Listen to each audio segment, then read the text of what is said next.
दोस्तों, कैसे हैं आप सब। आशा करती हूँ कि बहुत अच्छे से होंगे।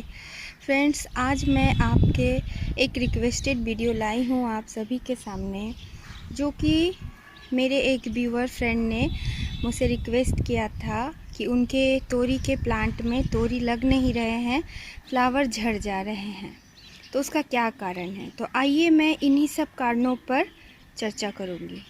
तो फ्रेंड्स, सबसे पहले हम लोग पॉट गार्डनिंग अगर हम लोग करते हैं तो ये हम लोगों को देखना है कि इसका रूट बाउंड तो नहीं हो गया है, मिट्टी सख्त तो नहीं हो गई है। किसी भी प्लांट को अगर हम लोग ज़मीन में लगाते हैं तो उतना प्रॉब्लम नहीं होता है, क्योंकि उनको न्यूट्रिशन बराबर मात्रा में ज़मीन से वो अपने रूट के थ्रू ले लेते हैं।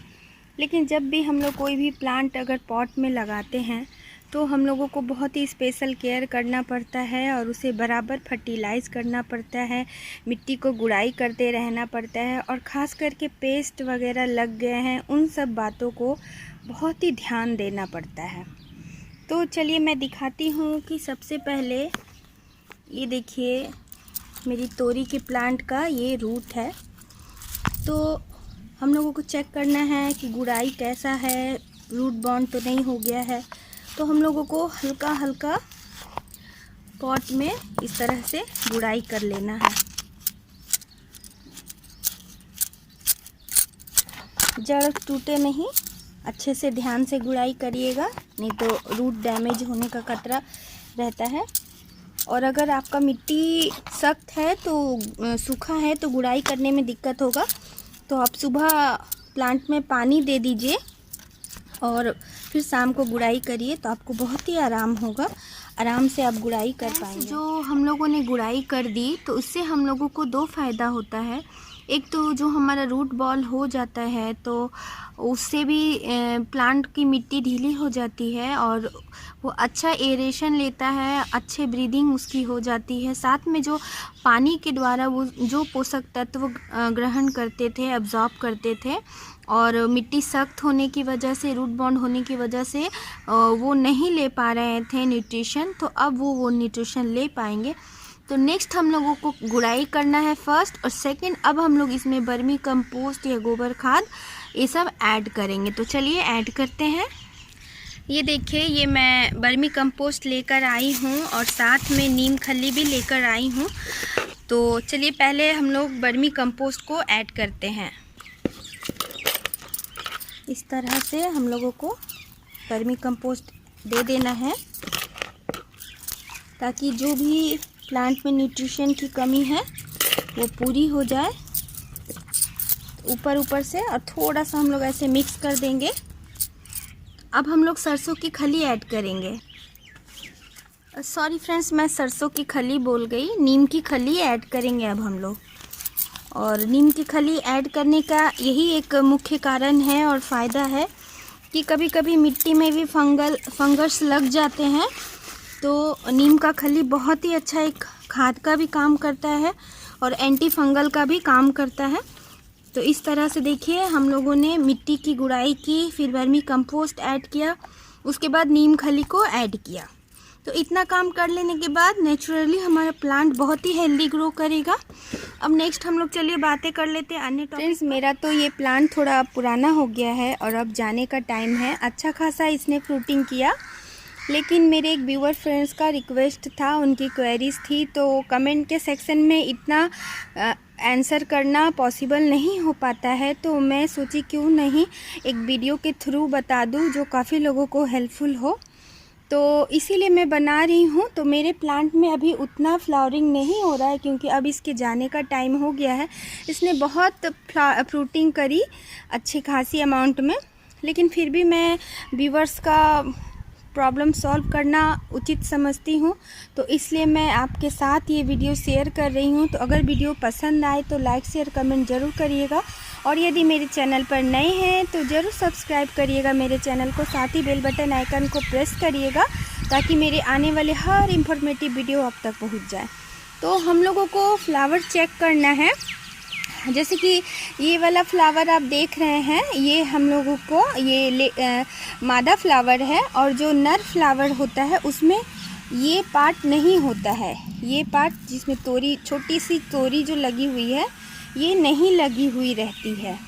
तो हम लोग न, अभी मेरे प्लांट में एक भी मेल फ्लावर नहीं है, नहीं तो मैं आप लोगों के साथ ज़रूर शेयर करती। तो मैं इसी में आप लोगों से समझाने की कोशिश करूँगी,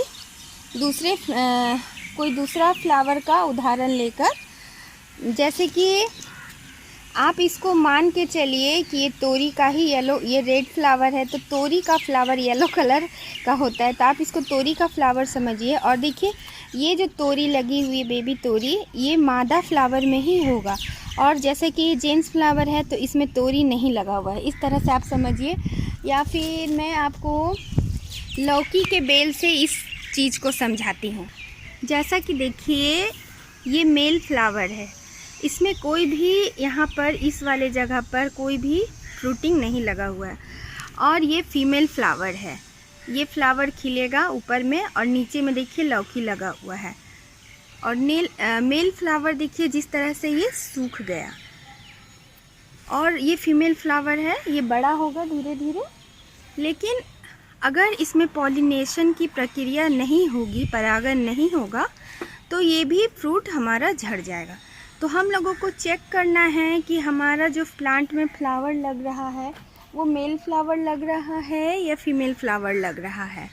अगर फीमेल फ्लावर है तो इस तरह से झड़ जाएगा, इस तरह से झड़ जाएगा। और अगर फीमेल फ्लावर है तो उसकी पॉलिनेशन की प्रक्रिया होनी ज़रूरी है, तभी हमारे प्लांट में फ्रूटिंग होगी अच्छे से।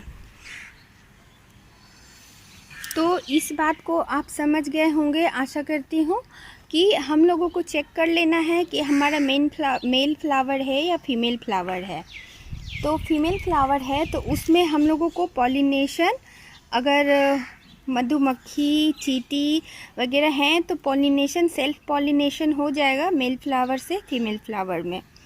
अगर हमारे यहाँ फीमेल फ्लावर है और मेल फ्लावर नहीं है तो भी हमारा फ्लावर झड़ जाएगा, क्योंकि फिर पॉलिनेशन नहीं होगा, तो भी हमारा फ्रूटिंग नहीं होगा। तो दोनों फ्लावर का होना बहुत ज़रूरी है। तो आप चेक कर लीजिए और परेशान नहीं होइएगा कि फूल झड़ जा रहा है। और देखिए ये हमारा फीमेल फ्लावर है, तो मेल फ्लावर को लाकर मैं समझाती हूँ आपको। एक लौकी के सूखे हुए फूल से ही समझा देती हूँ। क्या करूँ, मेरे प्लांट में अभी कोई भी मेल फ्लावर नहीं है। तो इस पार्ट को ऐसे लेकर और लेडी पार्ट जो है, फ्लावर वाला जो फ्रूट वाला जो फ्लावर है, उस पर इस तरह से हम लोगों को झाड़ देना है, इस तरह से। तो पॉलिनेशन की प्रक्रिया हो जाएगी और ये फ्रूट जो है हमारा पीला होकर, झड़कर, काला होकर नहीं गिरेगा। तो इस तरह से आप ख्याल रखिए और सेल्फ पॉलिनेशन भी कर सकते हैं। तो और एक बात हम लोग कर सकते हैं, जब भी हम लोग तोरी, लौकी वगैरह आदि बेल की सब्जियों का हम लोग लगाते हैं, तो कम से कम 3-4 प्लांट हम लोगों को ज़रूर लगाना चाहिए, ताकि अच्छे से परागण की प्रक्रिया हो पाए। क्योंकि जितना प्लांट ज़्यादा रहेगा उतना पॉलिनेशन का प्रक्रिया अच्छे से होगा, उतना ही मधुमक्खी आएंगे हमारे प्लांट के पास अट्रैक्ट होकर और पॉलिनेशन की प्रक्रिया तेज़ होगा। तो ज़्यादा से ज़्यादा 3-4 प्लांट आप लगा लीजिए अपने पॉट में, तो अच्छे से पॉलिनेशन होगा। तो इन सब बातों का ध्यान रखिए, वाटरिंग का ख्याल रखिए और गुड़ाई बीच बीच में अच्छे से करिए। रूट डैमेज मत करिएगा, डीप गुड़ाई मत करिएगा, हल्के हल्के करिएगा गुड़ाई 1/2 इंच तक। साथ ही फूल झड़ने का एक ये भी कारण हो सकता है कि हमारे प्लांट में पेस्ट का अटैक हो गया है, ब्लैक एफिड्स, माइट्स, थ्रिप्स वगैरह का अटैक हो जाता है, तो भी ये प्रॉब्लम आता है, फ्लावर, फ्रूटिंग सब झड़ जाता है। तो बराबर अंतराल में हम लोगों को नीम ऑयल या नीम बान इस तरह का ऑर्गेनिक लिक्विड इंसेक्टिसाइड से हम लोगों को हर 15 दिन में स्प्रे ज़रूर ही कर लेना चाहिए, जिससे हमारा प्लांट स्वस्थ रहे। यही बेहतर होता है कि प्लांट हमारा बीमार हो फिर हम लोग स्प्रे करें, उससे बेटर यही है कि स्वस्थ प्लांट में नियमित अंतराल पे हम लोग स्प्रे करते रहें। तो आशा करती हूँ कि आज का वीडियो आप लोगों को बहुत इन्फॉर्मेटिव लगा हो और मैंने रिक्वेस्ट भी फुलफ़िल कर दी अपने व्यूअर्स फ्रेंड के लिए। तो चलिए इसी के साथ अब विदा लेती हूँ आप लोगों से। स्वस्थ रहिए, स्वस्थ उगाइए, स्वस्थ खाइए। Take care friends, bye bye, happy gardening.